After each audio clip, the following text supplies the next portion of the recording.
Hello, everybody. We're here for some Books, Whips, and Sips book club, and I'm so excited. All right, let me go ahead and get Sarah on here. She's going to be our co-host this evening.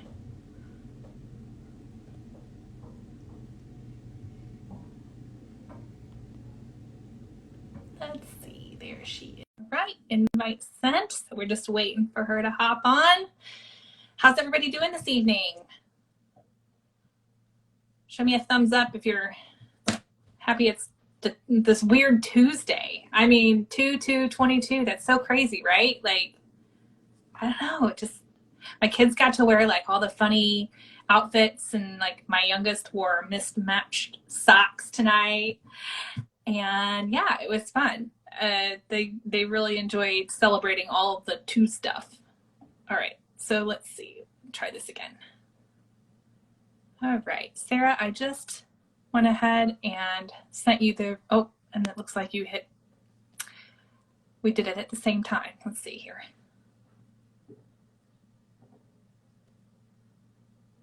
Well, I'm accepting, but she's not showing up. Let's see. I'm glad everybody's having a great night.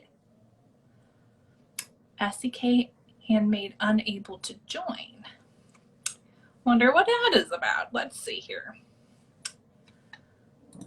Okay, hang on one second. I'm just gonna, there she is. Yay. Hi. Hello. I was nervous there for just a second. I've been trying to do stuff with my headphones in because puppy. And I always hope that my headphones will keep the sound to what is going on here and not what's going on there. And when I first joined, I couldn't hear you, and I was like, oh no. I'm always paranoid that my headphones are going to be the thing that mess everything up. I'm always afraid there's always going to be like some kind of a technology issue, and I'm not going to know how to fix it. Like, I'm not the tech savvy person anymore. Like, that's not me anymore. I was going to say, you're the tech person. I should be the one who's scared. I used to be, but you don't use it, you lose it, man. I'm telling you. It's been a minute. But yeah, sure. So how are you tonight? I'm good. It's been a wild day here with weather. I was going to say, did you guys get all that crazy weather you were expecting when I talked to you the other day? I feel like this has been the winter of a big snow is coming, and then it like flurries for 24 hours and then nothing. Oh man. Well, we've got snow that's expected to hit somewhere around 4 p.m. tomorrow, and they've already canceled school for tomorrow. Whoa! This is my seriously happy face. They canceled evening activities tonight, but I think that was because we got it all, the full spectrum today. We had freezing rain, we had sleet several times, and snow. And so I think they were just worried that slushy mix was just going to freeze up and cause problems tonight. Yeah, that's what we had. We had that last week. So we had a snow day Friday as well. And then, of course, yesterday they were off school for President's Day. Isn't that what it was? It's President's Day. Mm-hmm. And then they had school today. Yay. And then, yeah, they're not going to have it tomorrow, apparently. And I'm like, you couldn't have at least done it's not even supposed to start until after school is out. I'm like, at the very least, couldn't they have at least done like an early dismissal? Yeah. But I know. I know when I was teaching, and we did not have weather issues very often because I taught in Tucson, but I know when I was teaching, there was always the debate of like, how early do you call off? Because for parents who work outside the home, it's like, you got it right. You got to figure out what you're going to do. But also then you get into that issue of, well, what if the weather does not produce like it's said it was going to, and now you've called off a day of school and potentially are making days up because in Tucson you don't work extra days into the calendar expecting to be off for certain things. Sure, because it's Tucson. So, right. The other thing is, not only was it Tucson, our superintendent was from Minnesota. So his quality or his standards were a little higher than everybody. Right. He was like, that's not snow. I mean, literally, okay, this is a total tangent, and then I'll stop. Our superintendent had a Jeep, and he would go get teachers and bring them into school if they had trouble. Not like punitively, but like if you were like, I don't think I can get in, he'll be like, I'll be over in my Jeep. It'll be fine. I got you. I got you. That's awesome. Yeah, I think it's definitely relative because, you know, I've talked to you before. I'm from Indiana originally, and so it's like we're very used to snow there. And here in St. Louis, I mean, the city shuts down just at the thought of it. Like, okay, wait, but nothing has happened yet. I'm like, yes. But on the other hand, yes. I will be grateful to be able to sleep past my alarm tomorrow. So I guess, you know, there's that. It's very give and take. It is. Yeah. Well, and I'm in northern Wisconsin, so we, like, snow is like, whatever. It's fine. Right. It's snow today, yeah, so. Yeah, right. Right. What's the big deal? Yes. Okay, so before we get too far and get started too much more, I want you to go ahead and introduce yourself for those that are joining that haven't met you or don't know you or don't follow you and don't know what you're about. So give us your spiel. My spiel. Ooh. Your spiel. I don't know. Tell us about yourself. Okay. Hello, all. I am Sarah of SEK Handmade, and I am a former music teacher. I grew up in Iowa, so I know snow. When we moved to Ohio, everybody was like, oh, from Tucson? And I was like, no, from Iowa. We know about the snow stuff. I have two boys. Exactly. You got nothing. It's fine. I have two boys who are, I think we figured out last time, right? The exact same age. Yeah. As your little ones. And I am now a crochet, I'm going to say crochet designer. I knit and crochet. I think it's been 2 years since I've designed a knitting pattern. Oh, really? Yeah. You kind of went on that Tunisian kick for a while too. Yes, like yes. You I love Tunisian. Yeah. I love Tunisian crochet, and it's always more to do than I could ever possibly accomplish. I literally have patterns that I have like 90% there, but like just haven't gotten that last little bit. And then just like lists of other ideas. Yes, I would love to do more Tunisian, and I plan on doing more Tunisian in the future. I love Tunisian because I think it's almost like if knitting and crochet had a baby. Mm-hmm. It's obviously a style of crochet. So I think a knitter would maybe have a little more harder time picking it up if they didn't already crochet. But there are definitely certain aspects of Tunisian that are more similar to knitting. And so it was so fun for me to find that and kind of combine the two a little bit. So but what I love for you. First, okay. Mm-hmm. Knitting or crochet? I learned everybody has the most adorable stories of how, like, I love to interview people, and so many of them are like, my grandmother taught me, or the lovely woman down the street taught me when I was little. My mother forced me to learn how to knit against my will. When I taught, my husband was in graduate school, I was a teacher, and when I would go on breaks in the summer, I would go back to Iowa just myself for like 2 weeks. Because he was a graduate student, he was so busy, like, and I was a teacher, I had off, so I had the time to go home and visit my family. And so my mom one summer was like, we're learning to knit. And I was like, I don't want to do that. So did she know how? Or like, and she just decided this is something you're doing together to learn together? Or, okay. No. She had knit when she was little. Mm-hmm. And so now, I mean, I'm not going to say how old she was, but I was an adult. It had been a little bit. And this was pre-YouTube. So we went to a knitting store, and she picked out, you know, she kind of said, like, here are some yarns you could use. We're going to buy some needles, and I'm going to teach you how to knit. And a book, because there was no YouTube to go look at videos, and I'm a super visual learner. And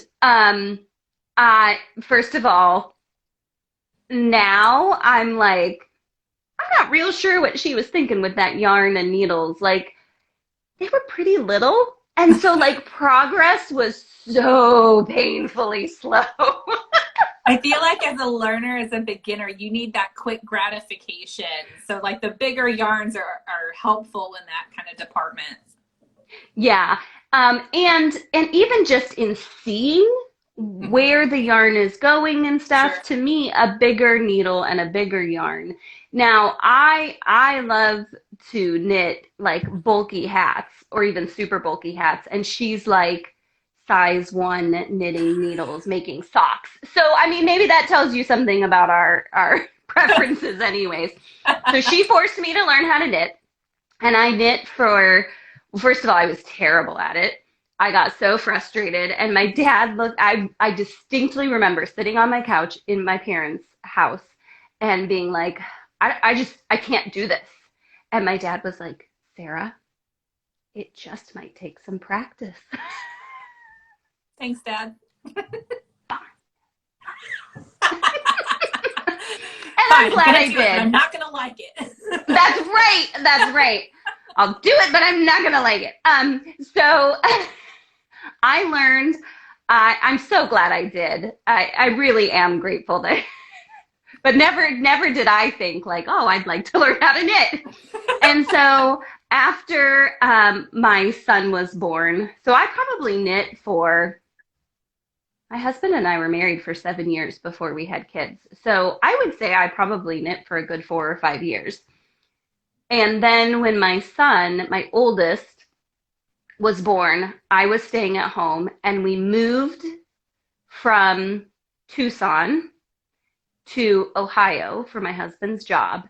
And I'm like, me and my 18-month-old sitting in an apartment all day because we don't know anybody. And I was like, I need something for me.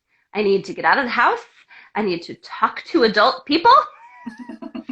And so I decided to take crochet classes at a local yarn shop. And so when he was about 1.5 years, I picked up crochet, and I really went back and forth. They're just very, in some ways now, I think that they're very similar. You can get similar effects and fabrics and stitches and stuff depending on what you use. But when I first started, they were night and day different. And so, you know, I could whip up a cute little flower in crochet that was not the same as, it was far more tedious to me to make a flower when you're knitting. So it was good. And then after I had my second son, I decided that it had always been my plan to stay at home with my boys. And my mom stayed at home with us and ran a tailoring business. So, like, to me, what I'm doing where I'm at home but also running my own business is just like, it's what you do. Yeah. No, that's awesome, and you're doing it well. I mean, I see all the things that you're putting out, all these new designs, and they're all so pretty, and there's so many different varieties of things. And that was something else I was going to ask you about, was the tier system that you use with your patterns that's kind of geared towards teaching and helping people build those skills. And you're a teacher, so you can take the girl out of the school, but you can't take the school out of the girl, or something like that. Yeah, I think that's how that goes. Maybe teacher and a girl, I guess, would be more appropriate, but you know. I mean, it's, yes, I always knew from the time I was very little that I wanted to be a teacher. Like, I was the annoying big sister who made my little sister be my class. and I would run the school. And so I always knew that I wanted to teach. And I loved teaching when I was in the classroom. And so I really, it took a few years to click. I spent my first year of designing for sure being like, oh, wait, people are putting out hats with hearts on them. Oh yeah, it's almost Valentine's Day. Oh my gosh, I should do something with a heart. But I really think I have found my passion in combining pattern designing and teaching. I was an elementary school teacher, and so not only does my brain process in breaking things down into steps and really clearly expressing those things to other people, but I'm also a trained teacher. So, you know, they talk about like teaching classes and lesson plans, and I'm like, oh yeah, yep, I got all of that. So I started my tiered pattern system, and my goal eventually is to get as many of my patterns into this system as possible. And so I have 3 tiers of patterns. Tier 1 are small projects that are meant simply to teach.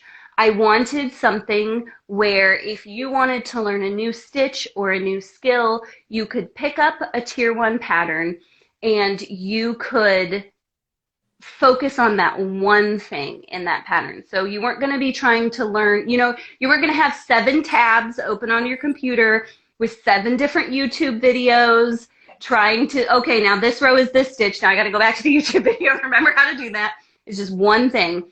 And the other thing that I really wanted was, I remember my biggest frustration when I started learning to knit was I frogged so many times. And so I wanted the projects to be, most of them, to be a small enough size that if you worked 3 of them and your first one was terrible, you could just frog it and not feel bad about it. That's a really great way of doing it. Those small, and plus it's like getting back to what we were talking about earlier with that gratification, you know, because it is a smaller one and you learn something new, it happens quickly and you've got it. And then when you're done, hey, cute new project, you know, it's like instant gratification. So that's exactly perfect. Yeah. That's and awesome. So then tier 2 connects that skill and combines it maybe with some simple stitches or maybe some shaping or using that same skill in a slightly different way to kind of grow your confidence and maybe make something a little bigger. And then my tier 3 patterns combine some more unique or challenging things. So like maybe some shaping or several maybe what would be considered more challenging stitches for, you know, beginners. But so then my goal is to really help people grow their skills confidently, because I felt like when I was first learning crochet, it was like, here are all these beginner patterns that are like rectangles of double crochet or half double crochet. And then there was the really pretty stuff that was far too complicated for me. And I had trouble finding the stepping stone in between. So I'm trying to be the stepping stone in between. Like that's awesome. I think that's a great way to help other people, especially beginners, to learn, you know, how to crochet in general and practice those new stitches. Because I think we're always looking, all of us, whether we're beginners or experts, it doesn't really matter. Like, there's always going to be a new stitch out there. You're going to want to learn it, and you're still going to have to go through the same steps to learn it, to, you know. So I think that's great. That's awesome. And now I noticed you've got a coaster pattern right now. Yes. So I do. That looks like it's using post stitches, right? It is. Yep. I don't know if I have one close enough to. Yes. So now that's obviously going to be a tier 1 pattern then, I'm assuming. Mm-hmm. Okay. Mm-hmm. And do you already have the tier 2 and 3 for that stitch pattern figured out, or are those in the pipeline still? So I actually have. I just happen to have this thrown over the chair. So this is the tier 2 pattern. Ooh, look at all that texture. Oh, I just want to run my hands over it. So it's a table runner, and so this is taking the post stitches and and really mixing it up and doing something a little bigger. So this is the tier 2 pattern. So still simple post stitches, but in lots of different combinations, which I think really helps learn to see the stitches. Yes. And a slightly bigger project. And so that's tier 2. And I had not decided on tier 3, but I'm kind of leaning towards maybe a pillow. Oh, I love that idea. I was actually going to suggest a pillow because I saw that, and as soon as I started thinking I want to run my hands on that, I'm like, ooh, that would be fun on a couch and just sit there and pet it while I'm watching my favorite TV show. Yeah, so I'm thinking that would be fun to learn to maybe combine with another stitch, or to add like the element of now seaming it around the pillow, which I know can be a little intimidating for some people, and I have some tips on that. And yeah, so that'd be great. I can't wait to see. Yay! Yeah. And then something I have in the works that's coming a little later in the spring. This is all going to have to do with a timeline and how quickly I can get things done. How many random days off my children have. That's sometimes the biggest challenge. Okay, great. Right. I'm going to start. I'm hoping to make this an annual thing, at least once a year. Ideally 2, maybe even 3 times a year. I'd like to do what I'm going to call a Stitch Master Challenge. And the idea being that we will all work on mastering a new stitch by working all 3 tiers of a pattern sequence. So I'm working on one currently for spring. I'd love to have it start at the beginning of April, but again, it's going to have to depend on like how quickly I can churn through some things. And you know how it goes with designing. Like if everything goes perfectly and I don't have to frog it 30 times, you know, patterns move kind of quickly, but you know, sometimes that's not the case. Yeah. So if all that goes smoothly, I'm going to do that this spring, and it'll be 3 patterns. The first one is going to be, the tier 1 is going to be a, I've been calling it a coin purse, but I don't know if I really like that name. I don't know what else I'd call it. A small, I don't know. Class purse. No, I don't know. It's something small that you could fit like a credit card or a gift card or some chapstick or, you know, a little bit of money, something you could, you know, take with you with just a few essentials. And then the tier 2 is going to expand the stitch pattern into a sunglasses case, which is going to have some seaming and a buttonhole. And then the tier 3 is going to be a bag that you can put all of those things in. And it is going to be like a tote bag, and that's going to have, of course, like seaming and handles. And I'm really excited. The stitch pattern is a spike stitch, and so the first 2 have a pretty simple spike stitch, but the bag is going to go through levels of increasing difficulty of using the spike stitch in some different ways. Oh, I love that. And there's so many interesting things you can do with spike stitches design-wise, and just it's almost like coloring on your fabric. It's so cool. Yes. Yeah, I love it. Thank you. It's a super easy way to kind of do color work without like the really complex changing, you know, colors all the time. Absolutely. And I just love like that pop that you get when you do that. It's definitely, I can't wait to see. How fun. Yay. I'm excited. That's awesome. So before we get into the book discussion, how about some games? You want to play some games? I like games. Throw it at me. I'm so weird. I'm sorry. I'm not gonna lie. I'm not one who does not like to be prepared for things. But I'm going with it. I'm going with the flow. All right. Throw it at me. What you got? All right. So I'm gonna give you dealer's choice. No, not that, because I'm the dealer. I guess that doesn't make sense. I really can't talk today. Player's choice?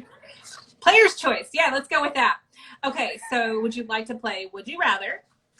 Or this or that, which I guess is kind of the same thing in the long run, but they're just a little bit different on the like I feel like Would You Rather is like a little like dark, and then, well, not really, but you know, it's like all bad. I don't know. Is it dark? You tell me. Oh, gracious. Yeah, so, what do you Okay, dare? let's go with would you rather.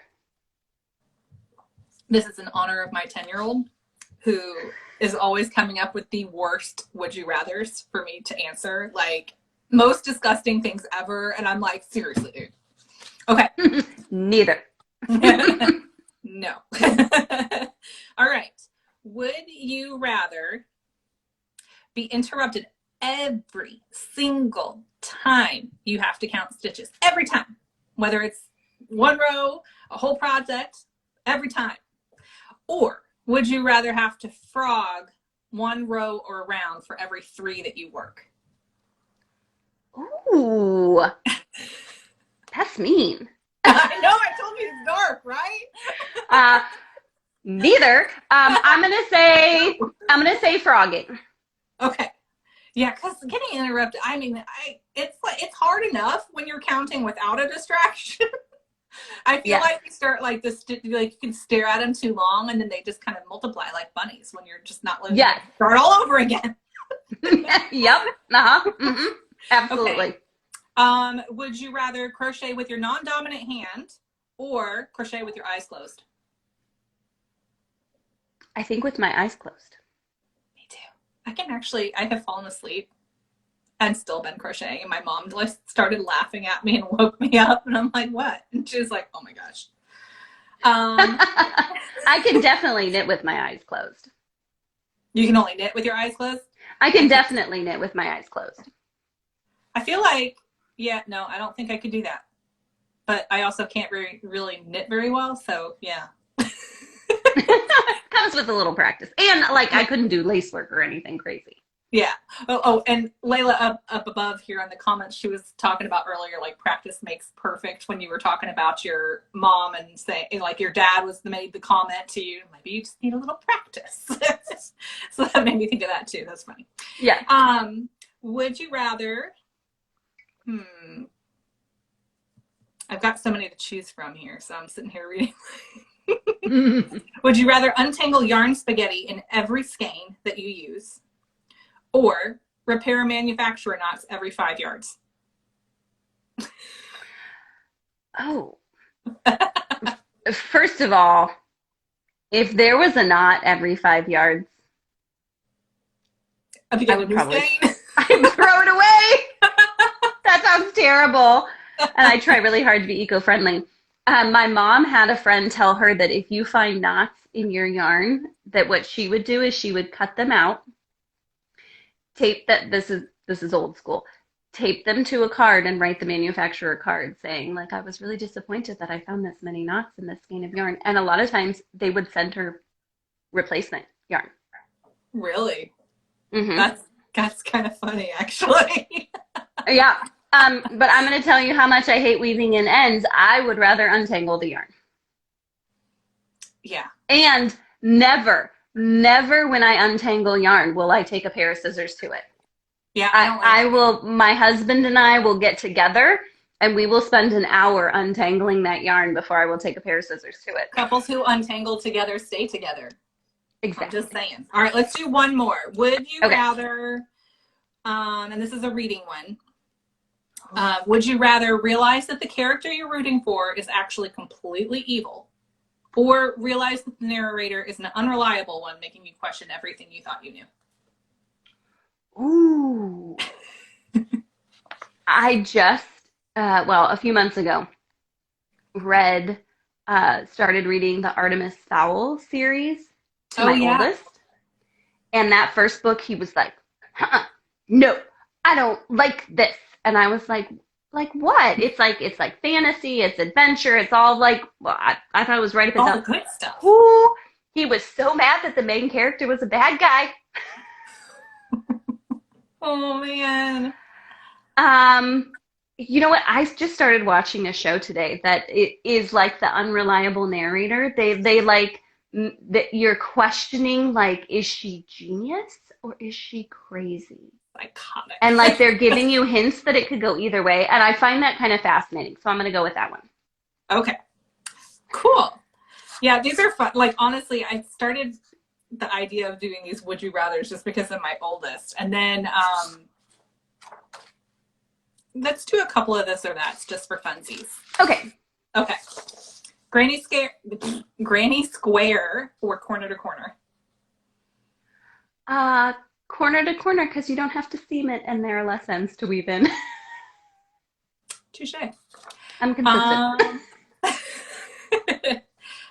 Fiction or nonfiction? I think I know the answer to this. I prefer to read, like physically read, fiction. I like a good nonfiction, but I like to listen to it. Okay. Do you have a preference, one way or the other? I would say probably more towards fiction. That's kind of where I land too. I'm not a big history buff, so, but I am reading, such a nerd. I am reading, I think it's called The Knitter's Book of Wool, and it's all about like different sheep breeds and how yarn is constructed and how it's like classified and stuff. And my husband and I were at the breakfast table without the children, and so we were both reading, and I was like, ooh, listen to this. He's like, God bless my husband. He will listen to my yarn facts and untangle it for me if I need him to. Oh, my husband just like, that's nice, honey. Like pats me on the head, you know. You go on over there, you do that. It's all good. Let's see. Would you rather meet your favorite author or meet your favorite character? Ooh. I think author, probably. Yeah? Yeah.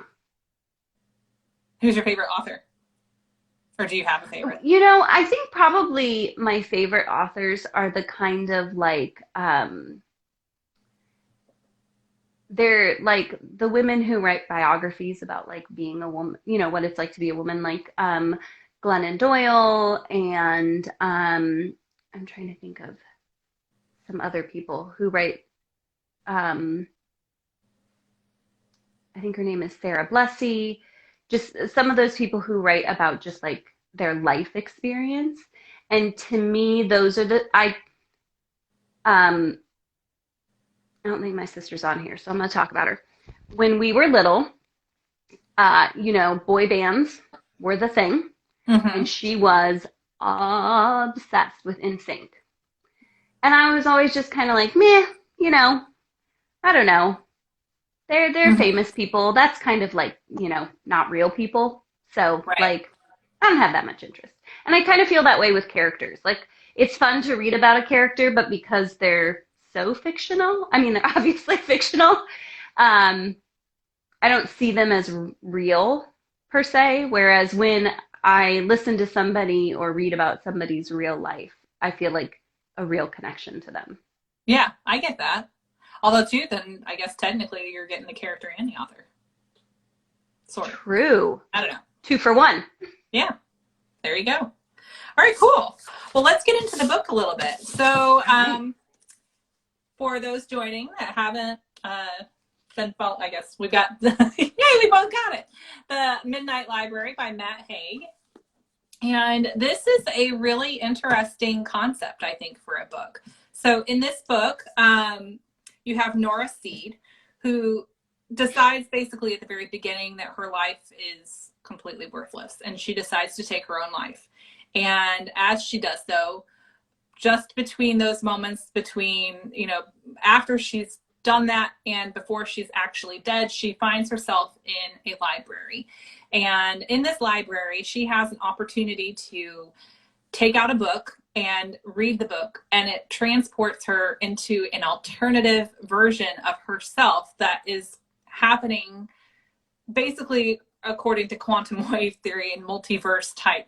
I can't decide if this is sci-fi or magical realism for this book, but it's a really interesting concept. And if you've ever like I don't know, wondered if there's ever like been one decision that you ever looked back on in your life and said to myself, hey, I wonder where I would be right now if I had just done this instead of that. And this book explores all those possibilities. And as she goes through her lives, she kind of begins to see that the things that she felt so deeply that made her life not worth living in the first place weren't really about her at all. So I think it's kind of a self-discovery book as well. And I really liked the whole concept in general. I thought it was just really, really cool. And the whole multiverse thing. And like, my husband and I have been getting into the Marvel series. And one of the new like mini series that they had on Disney was the, what's it called? What If? And it starts exploring like all the different multiverses. And I'm like, wow, it's kind of like, you know, like, or it was that, or Loki was the other one. And I'm like, it's kind of like Loki meets Life After Life by Kate Atkinson. I don't know if you read that one or not, but it's just really, really different. And it's, I don't know, I just really thought it was really cool and kind of unique. What was your initial takeaway after you finished it? I would hesitate to classify it as sci-fi because I think that, one, it would turn off people who aren't interested in sci-fi. Sure. And the story, like the basis of the book, the multiverse theory, is rooted in actual science.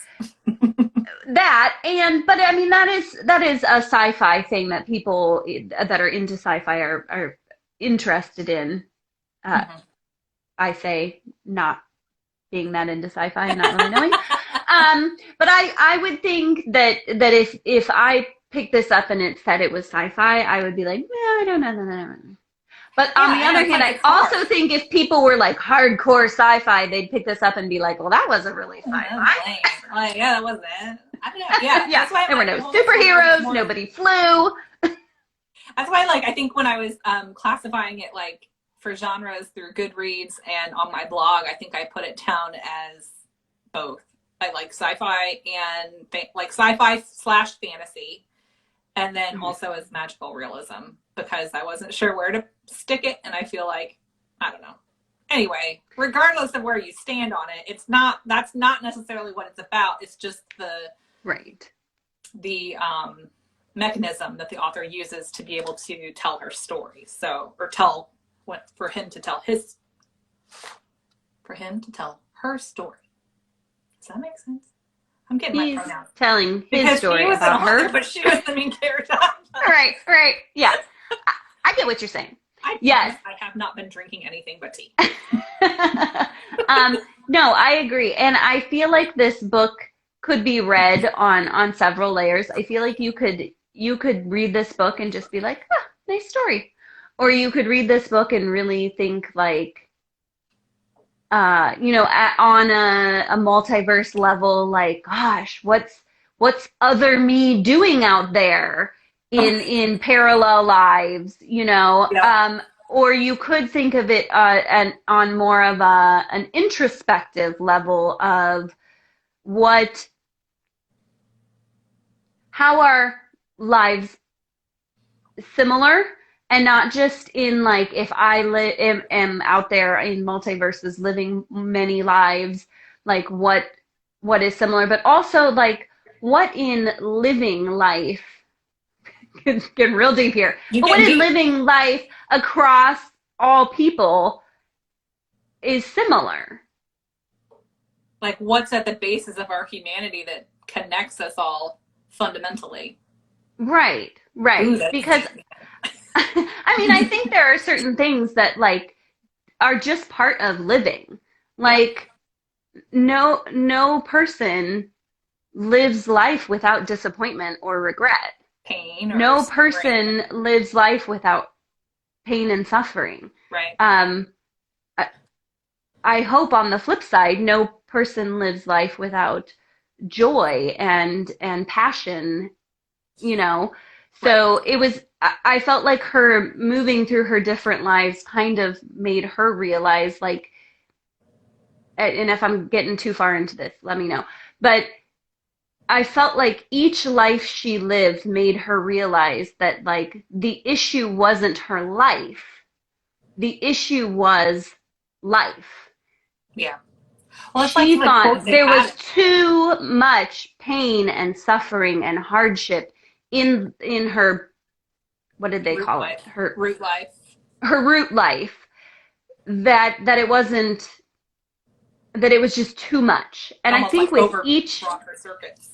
right. And like, I think it pushed her to a real like, um, Like a breaking point. yeah, but like a level of, oh man, I cannot think of the word. I was going to Like say, I think, fatalism of the fact that like there's no getting better. It's just that me in my life in this one place is so horrible. There's no fixing it. There's no improving it. no coming back from it. Like, Right. But in opening up the possibilities, I think it caused her to realize that there's good and bad in all lives. right. And I think honestly, and you see this not only in her root life, but also as like in her other lives lived in smaller amounts. And you can correct me if you think that, if you disagree, but I feel like, so, she would go when she owns the bar at the very beginning with her ex, and there's the tip jar for saving the ozone or whatever it was. I can't even remember, but like she's still thinking of these things. I feel like she's a very empathetic person and feels things very deeply and tries to care about everyone and everything all at the same time. And I feel like that can be overwhelming, especially when you feel like it's not always reciprocated, or especially if you feel like your caring isn't doing anything. It's not improving anything at all. So what's the point? And I feel like when she went back to her other lives, you would see smaller versions of that. But I don't think any of them had the same amount of empathy as her root life did. And I think that might be part of what landed her where she was in the Midnight Library. I don't know. Just some. Yeah, no, I agree. I think people who have great empathy and feel intensely suffer more than people who can say, "Well, it's not me." Right. And not my problem. and I think society devalues that level of sensitivity. We say, oh, Fuck up. poor broken person, you have anxiety. Why can't you just be as strong as this person over here? But really, I think that's an asset. Yeah. To have that empathy and to have, I mean, obviously, there's a certain amount of living your life, and I'm not saying that like everybody who has anxiety should just embrace it as who they are. Like, there are certainly times where, you need counseling and treatment and all of that stuff. But I think we devalue it as a society in a way that it shouldn't be. That intense feeling and that deep empathy is something we need to value more. I wonder if you think that could possibly be because that type of profound empathy is so rare. It's almost like, well, if not everybody can have it, then we're going to say, it's kind of like you're different from me. I'm jealous of you, but I'm not going to let it, I'm just going to go ahead and make fun of you so that I feel better about myself, kind of a thing. You know what I mean? Like, right. Like which with those people, it's so easy to like pester them into submission, right? Because that person who's incredibly empathetic is not going to look at that person who is being unkind and say that it's them. Yes. They're going to take it personally. They're going to say, oh, well, yeah, there must be something wrong with me. If they have those feelings, those must be valid feelings, right? Because that's part of being empathetic. And so it's not the people who are empathetic who are going to be like, I mean, why can't you all be more empathetic, dummy? Yeah, no, I get exactly what you mean. And I agree. And actually, that's actually something I think I was going to bring up a little bit later, but we got to now, so it's all good. No, don't be sorry. Let's see. Okay, here's a fun one. Just kind of like pondering before we get into like the spoilery type stuff. If you were going to go to the Midnight Library, what kind of library do you think yours would be? Do you think it would, like hers was books, or Hugo's was VHS tapes, and they said somebody else was like a record store or something? What do you think yours would be? Yeah. Okay. Yarn. So, well, so maybe I thought about this a little too hard, because I was like, well, like, from what things can stories grow? You know what I mean? Like, obviously stories can grow from a video, because the purpose of video is to tell stories.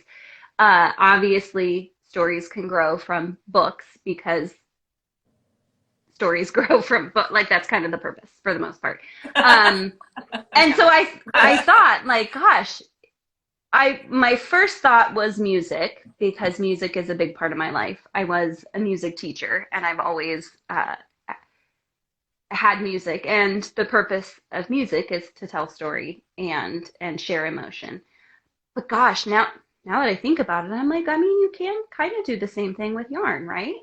I mean, you put a lot of love into what you're making when you make it with yarn, and I feel like that can tell a story a lot of times too. Like I've got certain pieces that I made for certain people for certain reasons, and those things tell a story. Yeah, not so much stories to other people, right? Nobody who looks at my shawl that I made with yarn that I bought on my trip to wherever is going to know the story behind that, but it certainly tells a story to me. So, which is the whole point of the Midnight Library, because it's your stories. Right. Yeah, nobody else needs to see your stories, only you need to see your stories. Yeah. So I don't know if that was an answer, but that was what I thought about. It's just there's no right or wrong or anything. It's just, just for funsies. Let's see. Do you have any decisions in your life that you wonder about, like what might have been?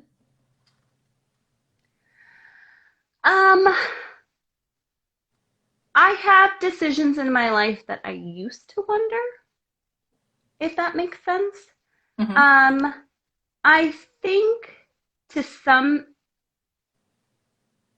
I hope that with maturity, or maybe I should say, from my experience, with age and personal growth, I don't dwell on those things anymore, or I try not to dwell on those things anymore. I mean, I think, sometimes there's still the comment I say that I'm like, in my mouth, and I tend to kind of like obsess on like, oh, what should I have said, and how would that be different, and what is that person feeling about? But like the bigger life things of, did we go this way or did we go that way, and what could have been, I think I currently have an appreciation that all of those things, the good, the bad, the wrong decision, have brought me to where I am, and I like where I am, and I feel very blessed where I am, and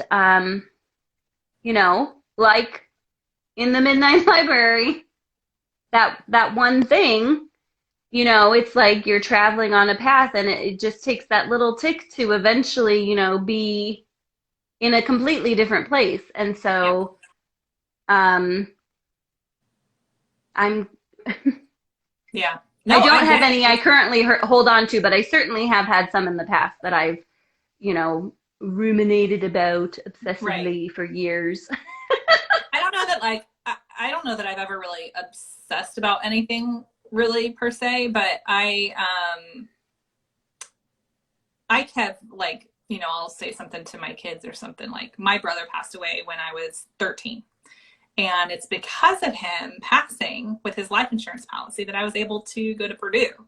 And if I wouldn't have gone there, I wouldn't have met my husband. I wouldn't have my children. You know, I mean, it's like, it's like this trade-off almost. And, you know, there's certain things like I'll wonder what might have been, but I wouldn't change anything, you know? And I know that that's kind of an extreme example. Like it could have been something as simple as, you know, man, I wish I would have changed my major from engineering to history or physics. I know, two totally different things, but, you know, as opposed to business, and where might that have landed me? But who knows where that would have landed me. And I like where I'm at. And like you said, you know, I feel very blessed with where I'm at, and I wouldn't change a thing. So it doesn't bother me. It's sometimes kind of, I don't know. I have a very vivid imagination, and sometimes I go down rabbit holes. I do agree that I think that children was a little bit of the turning point. Yeah. For me to say, like, if I had a friend who told me once, you know, if we had not conceived my daughter that night, literally I would not have this child. It would, maybe I would have a different child, but it would be a different child, and I would be missing out on this child. And so when I think about, like, what if we had children sooner because we waited 7 years, or what if we, you know, whatever, then I look at my kids and I think, well, then they would not be, I may have children, and I may have wonderful children, and apparently we make all boys that look exactly the same. So if they were boys, they'd probably look like that too. But but I'm so attached to those little people that I have that I think, like, it's all what got me to them, and I wouldn't change them for anything. Yeah. No, I couldn't agree more. I feel the exact same way. Just, okay, I think now we're going to get into the spoiler territory. Okay. So if there's anybody that has not read the book, and again, we are reading The Midnight Library, then now's probably the point you might want to jump off. Before you go, for those that are going, just to let you know, next month's book is called The Paris Apartment. It's by Lucy Foley, and I would have a copy of it, except it's not out just yet. So it comes out, I think, like first week of March, I believe. So that date is going to be March 27th. So I hope you can read that book and join us then. If you need to hop off, we are definitely going to start getting into the spoilers. So I'm going to give people just a minute and take a little sip, little sippy sip. Yeah, I felt like there were so many, there was this one quote that I was going to share, if I can, really quick, while we're waiting for people to. Okay, so this is direct from the book. It says, "Life is strange," she said, "how we live it all at once in a straight line. But really, that's not the whole picture, because life isn't simply made of the things we do, but the things we don't do, too. And every moment of our life is a kind of turning." And I thought that was a really interesting and clever way of phrasing it. Like, it's not just the things we do, it's also the things we don't do. I mean, it's the things we actively decide against doing that make up who we are, as well as what we do. And I thought that was kind of neat. I don't know. Did you have any favorite quotes? I like that one because I think it's something that I have come to grips with. I'm a people pleaser and a perfectionist. And I like for people to find me reliable. That's how, that's something. You mean somebody that's actually there at 11 o'clock when you have your scheduled time and doesn't like... I'm not as big on other people being reliable, but I feel like I need to be reliable. And so, like, I beat myself up when I'm not. And so in more recent years, I have come to the realization that the no is as important as the yes. And not valuing one more over the other. And that the reality that when you say yes to everything, you're also saying no to things. Yeah, that's true. So that's very true. Yeah. Like, yeah, that's one thing that, like, in this last, I don't know, ever since COVID started, really, you know, I was kind of trying to do everything with more business stuff, and with the kids being in school, it was like, oh, this is my time. I'm going to dedicate it to it, you know, and then COVID hit, and it's like all of a sudden, you know, it's like if I'm saying yes to the business stuff, then I'm saying no to my kids, and my kids need me. So no to the business stuff. I'm sorry. I really wish I could do this, but I can't. And, you know, it is what it is. But you're exactly right. I mean, yeses are just saying no's to other things. I like that. Yeah. That's really And I think it was a real revelation to me that when I started to compare myself to other people, and I thought, why are they achieving more than I am, progressing faster than I am, being better than I am at the whatever? I had a conversation with someone that I felt like was the better, and I thought, gosh, you know, she's got more kids than I do. She's getting more accomplished than I am. Like, why can't I?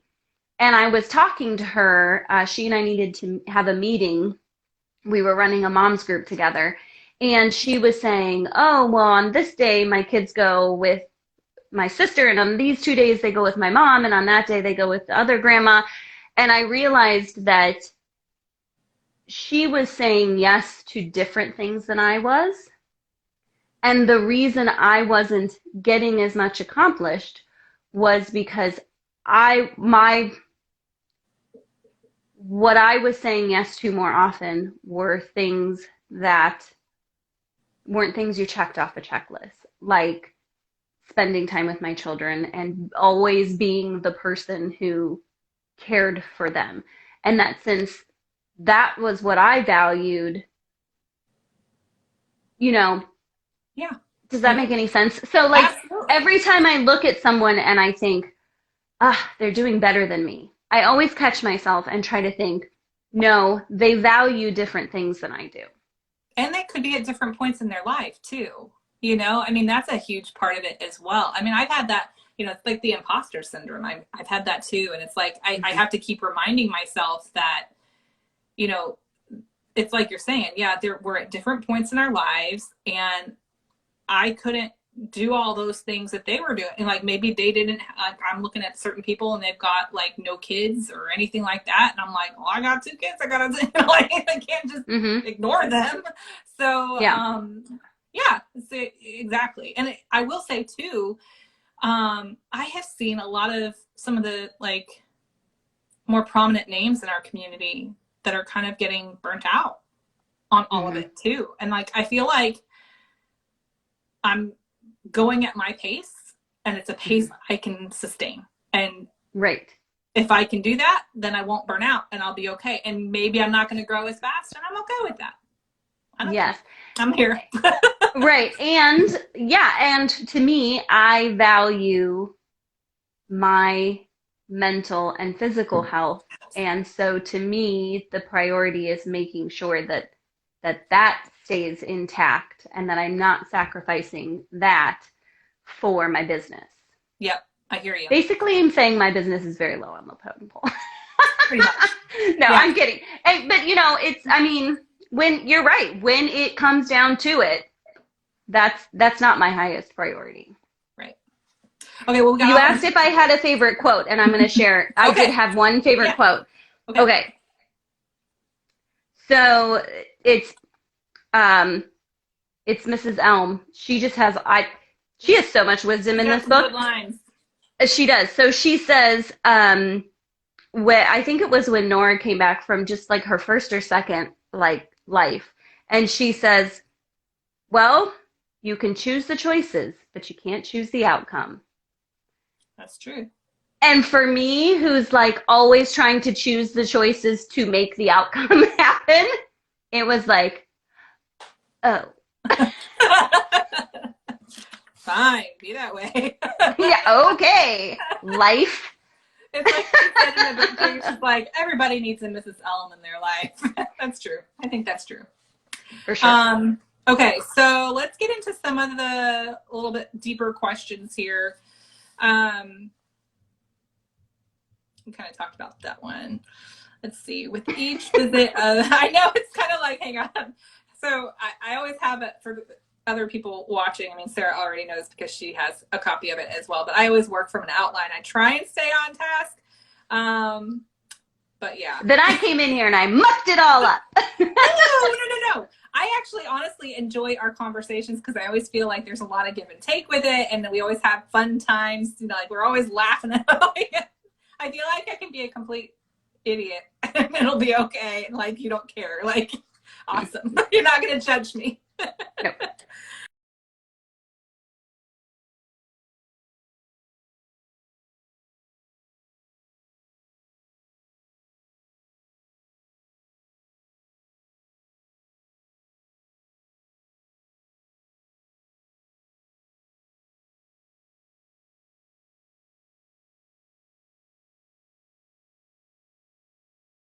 And I'm back. oh, there we go. Okay. I'm sorry. No, and my phone just flashed that I'm at 15%. Oh, nuts. Okay. I'm so out of practice. I didn't plug myself in. So you tell me, do you want me to plug in? I'm in my office. I have, okay. Go ahead. You keep talking. I'll be right back. Okay. I can hear you too because you're on my headphones. Oh, that's true. I was going to say, am I just going to talk to myself? Okay. So I'll start over since sorry about that, you guys. With each visit of a new life, Nora finds there to be certain things she cannot live with. The death of her brother, her father's affair, and her mother's subsequent death, her piano student's life without music, her neighbor in a care home. What do you think the author was trying to say with these consequences of her alternate choices? I think, like, I don't know. Are you close? Do you have a mic on that too? Are you able to speak? I do. Oh. Like I've been talking to a pillow. Sorry. Oh, God. No! Don't say sorry. You're totally fine. I'm just being... I'm like, I just got to find a long enough cord. I found the plug. Yeah, it's like, I think we're going to go over on this one a little bit, but I feel like there's just so much good conversation to have with this one. It's just so many cool things. Okay, I'm plugged in. Okay, sorry about that. Yes, okay, No. So I think that was an important point, and I think that was something that Nora really needed to figure out, was that even all the bad in her life, there were still consequences to that, right?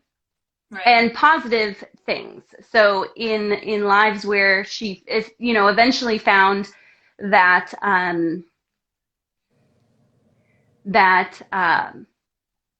people she had touched in her root life, I think the piano student was like the biggest one, where she was like, oh, I did have a positive effect.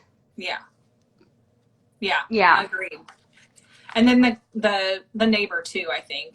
I liked him. Yes. I think he didn't get a whole lot of airtime, I'll say, but I don't know, I just kind of like, I could picture him in my head really easily, which I think is, can I just say that's a really good thing with the way the author wrote these characters, like that even some of these peripheral characters, like the neighbor, like you can just visualize them so well. I feel like I always love it when authors are able to do that.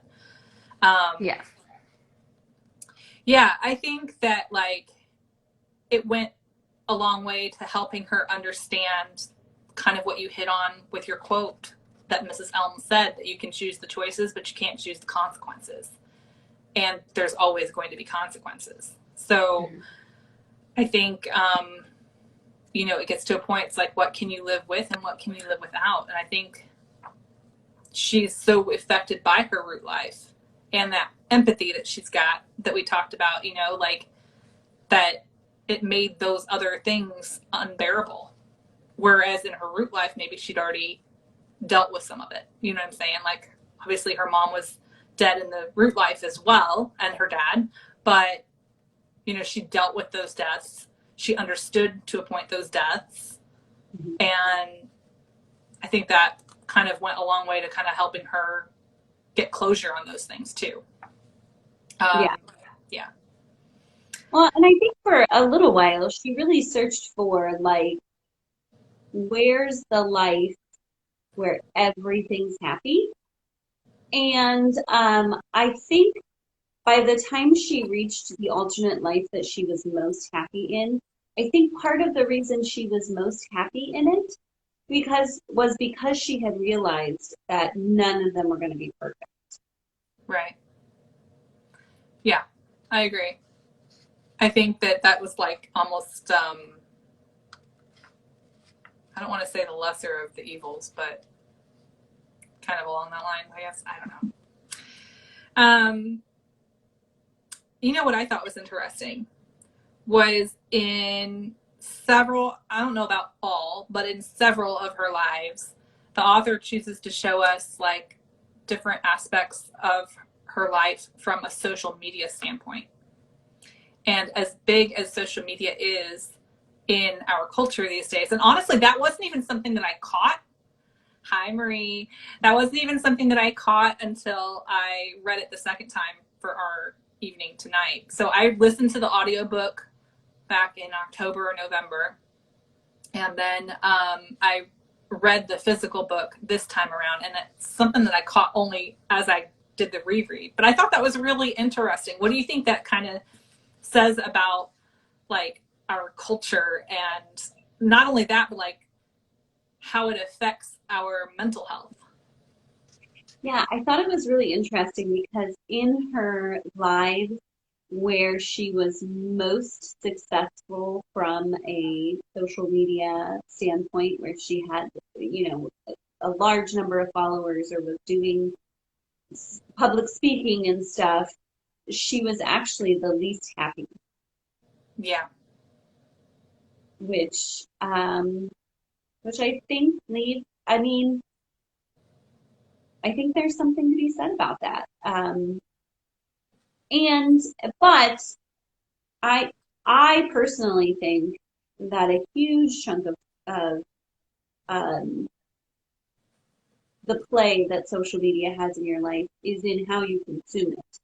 So if you're the type of person who looks at someone else's vacation and says, oh, what a nice vacation, I might like to go there someday, you're consuming it differently than somebody that says, well, I wish I could go there. Why can't I go there? She's mean, and wow, how does she get to go to Hawaii? I'm a nice person, and I've never been to Hawaii, you know? Right. So, and I also think there's not to mention the curated aspect of social media. And that's where I was going. And it's weird because as a person, this is going to sound weird, as a person on social media, as a private person on social media, so like my Facebook account, that's my private non-business. Right. I never felt pressure to be anything because I really limited the number of people that I connected with on there to people I actually knew. And there was no point in pretending to be perfect because they already knew me. You're like, I don't know who she's pretending to be because I know. Well, never, right. And something that I've always valued in other people and something that is a really core value in our family is honesty. And so authenticity is really important to me. And so I try really hard to be real. I saw a designer, she had posted a reel and she was like, this is what designing is like. Oh, I have an idea. Oh, I make it. Oh, I write it down. Ta-da, it's done. And I'm like, where's the frogging? And out, so you have to frog it all, and then you change your idea, and that works out, but the size isn't right, so you frog it all again. And then that just kind of just enables the whole imposter syndrome too. Anyway, I'm gonna stop there. I'm going on a whole tangent if I do that. So I will say that the people I value my interaction with the most are people who are authentic with me. And I try really hard to be authentic with people. This is not somebody in the craft realm, but I'm following this lady who's she's got way more followers than I do. And she got on her stories and she said, I have this situation going on and I really want your feedback. You put one of those little discussion boxes, send me your feedback. Nothing. I sent feedback. I had like a real, like, what I felt like was an honest opinion on it. I was really respectful about it. And she never even looked, because you can see when people see. Because they're just doing it for the engagement. Right. If I say, send me a message, send me an email, I want to hear from you. I know. I'm the same. I'm not joking. I think this was a couple weeks ago. I got 2 or 3 questions about patterns, and every single email I opened up, I go, oh, that's a great question. And I don't know if it's the teacher in me who's just like an opportunity to teach something, or if it's just in my social personality. But like, if I say, send me a message, or I want to know your opinion, or like, I'm not just saying that to say it or to boost my engagement. Like, I really want to talk. I really want to know. Hit me. Exactly. Yeah. I had a couple times, there's been a few instances when, one of, like, on my email list, I'm always, feel free to reply. I'm always encouraging people to hit that reply button. Tell me what you think of blah, blah, blah. And, like somebody does, and then I'll reply, and they're like, wow, I didn't really think you'd reply. I'm like, why not? I'm a person. Like, hi. This business here is me. When you send that email back, it comes to me, and then I say the words.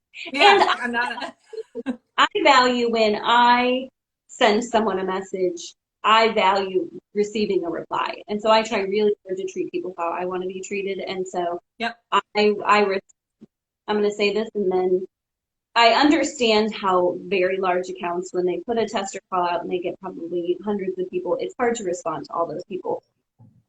But I try very hard that when people apply to test, I tell them yes or no. Mm-hmm.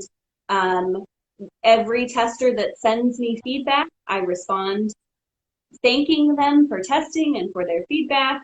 I am the type of paranoid person that if I test for you and I send you my feedback email and you never respond, I always worry that you never got it. We are so similar. Seriously.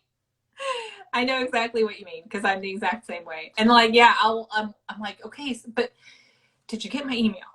Like, I didn't get a reply. I just want to make sure you saw it, because I sent like 20 pages of notes, because I'm just not because there's that much wrong, but because I'm so type A. Like, I'm like, well, perhaps if they thought this, then, don't get me started. So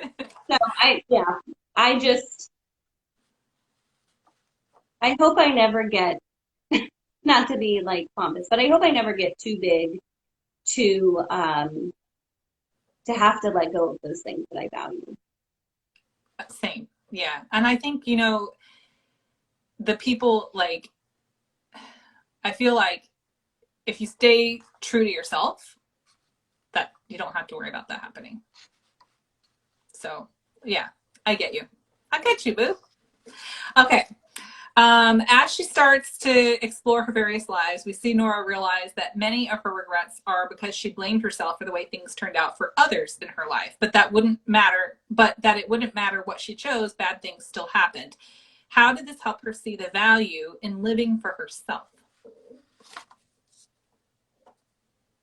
Yeah, it was super interesting to see the progression through the book. I felt like the first few lives she lived were about finding herself, and then she slowly progressed into losing herself, and then she had to reckon with, well, what am I really?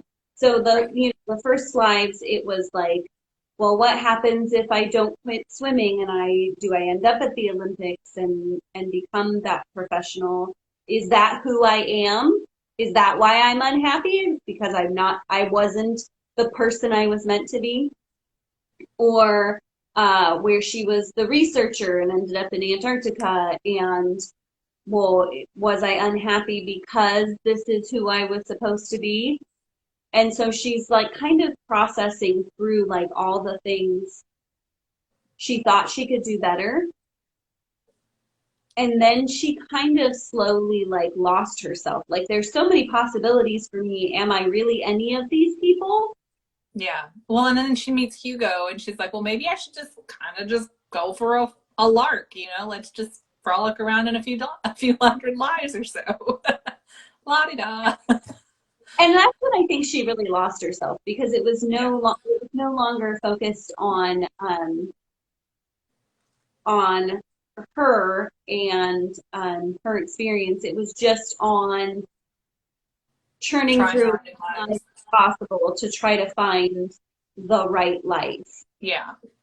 I think though that, you know, and this is more towards those lives at the beginning when she was trying, like, you know, exploring, you know, being the Olympic swimmer for her dad, or being in the band for her brother and Robbie, or, oh, I think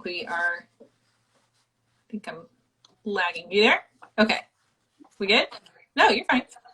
But I think like as she was exploring those first few lives, especially, and she would begin to see that those things that she had felt so bad about in her root life for choosing not to do, I think that it helped her see the value in living for herself, just in the fact that I don't think she fully realized that she was doing those things for other people. I think that she thought because they wanted those things for her, it's like we were getting back to earlier with the empathy, you know, because they say that, oh, you're a really great swimmer, you should be an Olympic swimmer. Mm-hmm. Okay, well, then I'm going to do that, you know, like, and I think that it took her going to those lives to see that that wasn't for her. And when she determined, well, okay, if that's not me, and that was for, you know, if I did all these things for those people, what do I do for myself? And yeah, she definitely kind of lost herself there as she was going through those other lives. And then when she finally landed in life with Ash and Molly, and it seemed like she had everything that she really could have wanted, and still she could not be fully happy. Why do you think that was? I think that, okay. I think because I think the thing that tipped her over the edge to leaving that life was the realization that she had had positive impact on people, and potentially even a whole community in her root life. Sure. I kind of thought it was more of her feeling inauthentic in that life. Like she almost didn't feel like she had earned it because she didn't live it herself. Sure. Yeah. So she kind of felt like an imposter in her own life. Mm-hmm. And I think that was part of it. But yeah, I think, you know, that was already there. And then seeing like her piano student and what his life had turned out to be without her positive influence in it, that kind of just cinched the deal. And yeah. I kind of like to think though, and I can't remember if that was the case or not, like that they maybe still found each other in the end anyway. Maybe it's not Molly, which I felt like, especially because she is so empathetic, I feel like that would be like mourning the death of a child. Like, honestly, when she came back from that, I'm surprised that she came back from it as quickly and easily as she did, because I don't know, you know, like she'd been with her for months, and I don't know. Yeah, I wonder if the author has children. I don't know. Because I mean, and maybe he does, and maybe that just, you know, I mean, that certainly would have changed the whole trajectory and ending of the book if she had spent a lot of time mourning it. But I could also see an author that doesn't have children not making the connection that that would be as hard to leave. But maybe the point kind of is that that wasn't your child and that wasn't your life, and like you said, you hadn't earned it, and so maybe, I don't know, maybe Maybe letting it go felt of like that was. dating somebody who had a child and maybe something like that. I don't know. Yeah, It's weird. I don't know. That, or it could be It's just, interesting. it could be put down to a man trying to write a woman's perspective too. Mm-hmm. I don't know. Mm-hmm. Yeah. So Hugo explains to Nora about how he believes that the mind simplifies that which it finds too complex to process. To be and quote, to be human was to continually dumb the world down into an understandable story that keeps things simple. Do you think that this is true? And if so, how do you think this shapes cultural and societal norms? I'm going deep. Big question. I know. I'm sorry. Yes, I do. I do think that it is human nature. I mean, I think just scientifically, it's part of being human. You walk into the house and you smell the bread baking, and after you've been in the house for a while, you no longer smell the bread baking like you did when you walked in, because your brain is constantly trying to decide what is important information. And I mean, we take in, scientifically speaking, we take in so much information all the time that our brain is constantly trying to process through what is important information and what can be ignored, frankly. Right. And so I do think it is partly human nature to simplify everything. And I think that's part of why I think generally speaking, obviously not for each person, but for a lot of people, our first reaction to things are pretty simple and selfish.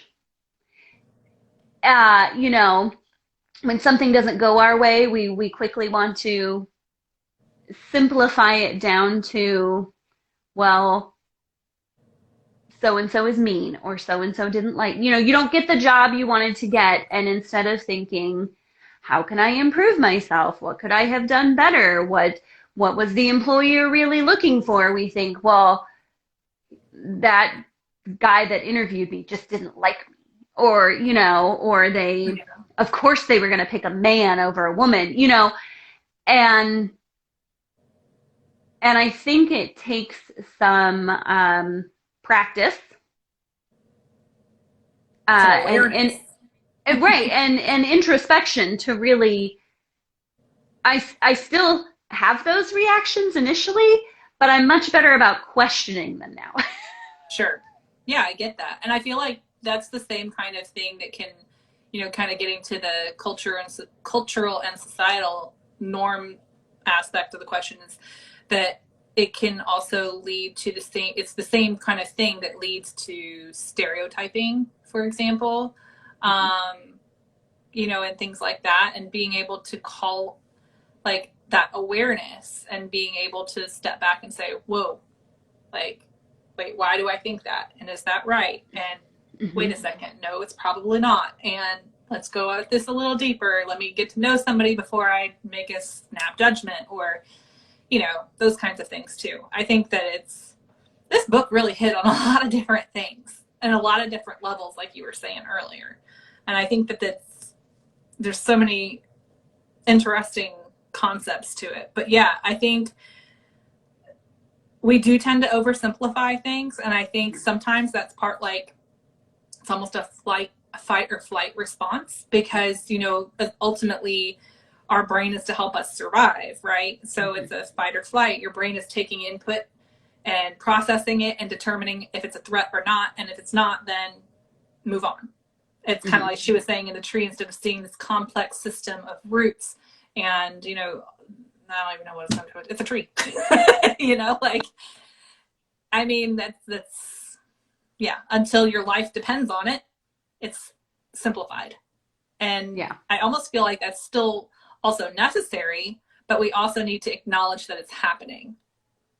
So yes, yep, yeah. it, what do they say? The first step to solving a problem is saying you have a problem. Yep, admitting you have one. So yeah, the awareness of the fact that we make those snap judgments, and that that it really is the function of our brain to distill things down to simple functions and fight or flight, or you know, the awareness of that then allows us to question. Right. This is good talk. All right, so here's my last real question of the evening. What do you believe makes a life fulfilled and truly well lived? This is open-ended, and there is no right or wrong answer. It's just for discussion. Okay. But I will be quizzing you on it later. No, I'm just kidding. But this is pass or fail.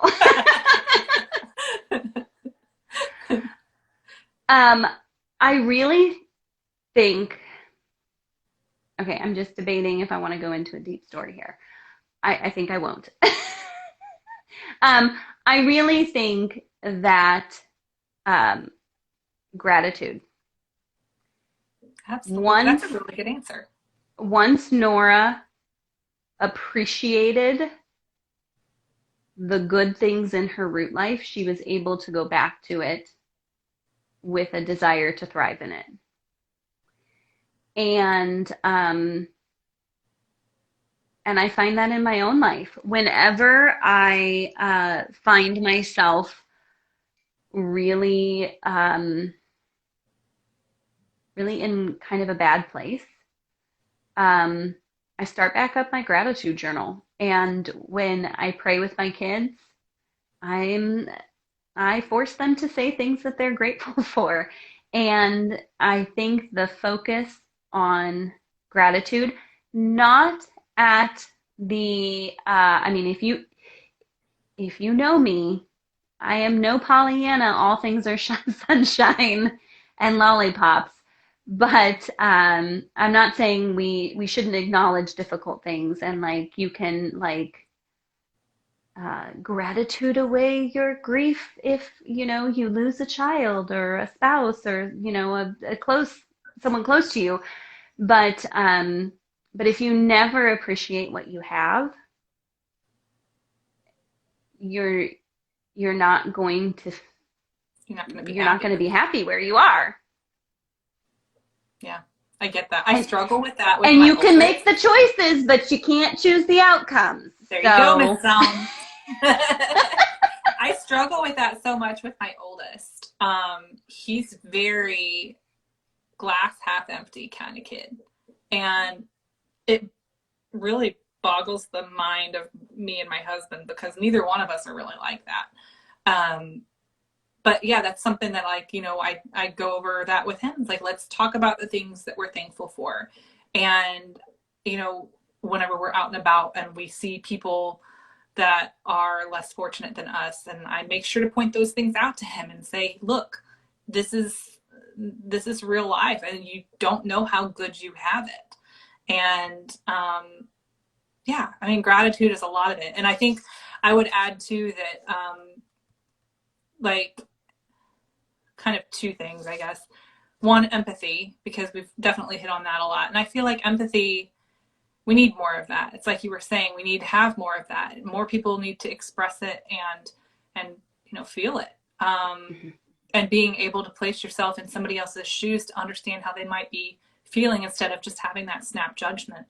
But I also think that probably one of the best ways like to live your life in a fulfilled manner is to kind of find what your purpose is and live that purpose, or at least do your best.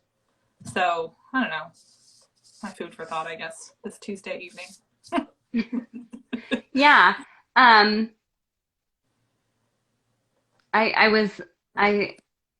saw this, it was on Instagram, a video that somebody else had shared, and it was stop telling your kids to treat people the way you want to be treated. Instead, we should be telling them to treat people the way those people want to be treated. And I was That's an like, interesting concept. oh, because it's not true. I mean, the We all have different idea, wants and needs, and right, the idea behind treating people how you want to be treated is like you wouldn't be mean to yourself, so stop being mean to people, which I mean, it is and is not true because sometimes I think I'm the meanest to myself. But it implies that what you value is most important in that relationship. And that's something we are constantly working on with my oldest, that, you know, he will be so passionate about something and he'll tell my youngest, like, well, why aren't you playing this video game more or whatever? Or, you know, he'll love this food that we're having. And my youngest will be like, yeah, well, how could you not think that this is the best thing ever? And I'm like, because everybody has their own tastes and opinions, and like, you can think this is the best thing ever, and he can also think this is not the best thing ever, and you can both be right.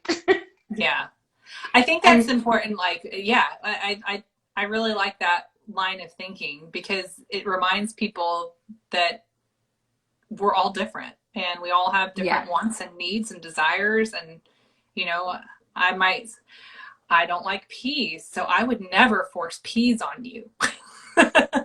Actually, that's not But true. I love peas, and so if you never forced peas on me, I would be without peas and I would be sad. I mean, peas maybe isn't the best example there, but you know what I mean? I know. Also, just like going in a little bit of a different way,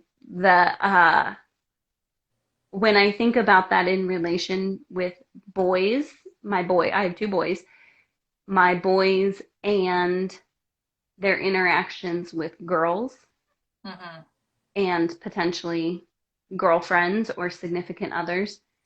Very good just point. because it's what you desire doesn't mean it's it's what everyone desires.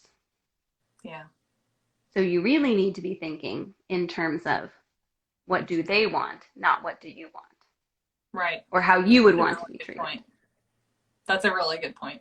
I'm glad you brought that up because that's very interesting. I had not thought of that either. So I'm gonna start. I hadn't either until I saw it on Instagram. Thank goodness for social media. She says, tongue in cheek. No, that's awesome though. You know, and again, it's how you consume it. So I think that, you know, if you get on there and do what you do, and just as long as you take everything with a grain of salt. But yeah, I think it does have its benefits too. So yeah, no, that's awesome. Well, that's all I've got for this evening. This has been so much fun. We went over a little bit, but I absolutely am here for it. So it's been a great conversation. We had a lot to discuss. This book was very cool. I really enjoyed it. I'm going to have to check out, he's got some other books, and I'm definitely going to have to check them out. I was thinking the same thing. And I know I told you, but I don't think I've said it on here, that if you had not invited me to read this book, I don't know that I would have, just picking it up and seeing the premise again, because I'm not a real sci-fi person, and like the concept of the multiverse isn't something that really interests me, but it was so much more multi-layered. I thought the exact same thing. When I finished the book, I was like, I need to go check out his other titles. And then I thought, you need to read the 5 books you have sitting on your nightstand, and then you need to go check out his other titles. The pile is growing. Like, I went down and I grabbed a book off the shelf the other night, and it was The Alchemist, which I finished already. But when I grabbed it off my bookshelf, and my husband happened to be in the office. He's like, "Is that a new book or an old book?" I said, "It's a new old book." Because I mean, I had it and I just hadn't read it, and it's just been sitting there. So let me go shop my library shelf and see what I can find. And it's like they say, crocheting and collecting yarn are 2 different hobbies. They are. So buying books and reading are also 2 different hobbies. Very true. And then I enjoy them both. My mom has just as much of a reading addiction as I do. So it's like, I'll go to, like, when I go to visit her and I go to my old bedroom, it is literally floor to ceiling books. I'm like, my mom speaks my love language. And I'm taking this home and I'm taking this home. And I'm like, I'll bring these back in 6 months. I love it. But no, this has been a lot of fun, and I've really enjoyed having you, Sarah. Thank you so much for joining us. Before we hop off, I just want to remind you guys that the book for next month is The Paris Apartment by Lucy Foley. I'm gonna have to check the release date on that, and I will let you guys know. But I'm pretty sure that it's out, I want to say March 8th. It's either March 1st or March 8th. It's really early in March. And then, of course, our date for the next meeting is March 27th. So I will see you guys then. Sarah, thank you again so much for joining me. This has been so much fun. I hope you had a good time. I had a great time. Thank you so much for having me. It's been a blast. Awesome. Good night, guys. Bye.